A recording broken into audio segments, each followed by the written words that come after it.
চলতি সপ্তাহের শুরুর দিকে আফগানিস্তানের রাজধানী কাবুলে পাকিস্তানের বিমান হামলাকে কেন্দ্র করে দুই দেশের মধ্যে তীব্র উত্তেজনা বিরাজ করছে।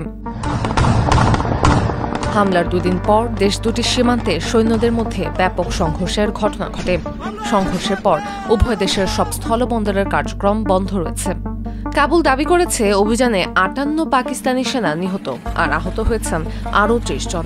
অন্যদিকে পাকিস্তানের দাবি তারা আফগানিস্তানের অন্তত ২০০ জন তালেবান ও তালেবান সংশ্লিষ্ট সন্ত্রাসীকে হত্যা করেছে।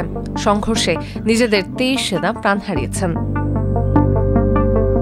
গত বৃহস্পতিবারে কাবুলে ওই হামলার জন্য পাকিস্তানকে দায়ী করেছে তালেবান, তবে দায় স্বীকার করেনি ইসলামাবাদ।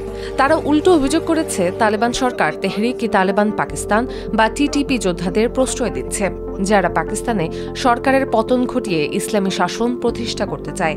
এমনকি টিটিপি ভারতের সহযোগিতায় পাকিস্তানে হামলাও চালাচ্ছে। তবে এ অভিযোগ অস্বীকার করেছে ভারত। আর তালেবান সাফ জানিয়েছে তাদের ভূখণ্ড অন্য দেশের বিরুদ্ধে ব্যবহার করতে দেওয়া হয় না। এ বিষয়ে পাকিস্তানের স্বরাষ্ট্রমন্ত্রী মাহসিন নাকভি বলেছেন, বিনা উস্কানিতে আফগানিস্তান এ হামলা করেছে। বেসামরিক জনগণের ওপর আফগান সেনাবাহিনীর গুলিবর্ষণ আন্তর্জাতিক আইনের স্পষ্ট লঙ্ঘন।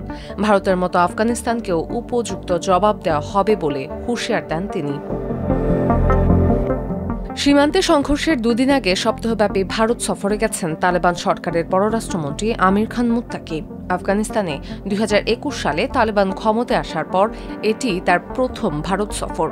এ সফরকে ভারতের আফগান নীতি জোরদার করার ইঙ্গিত হিসেবে দেখা হচ্ছে।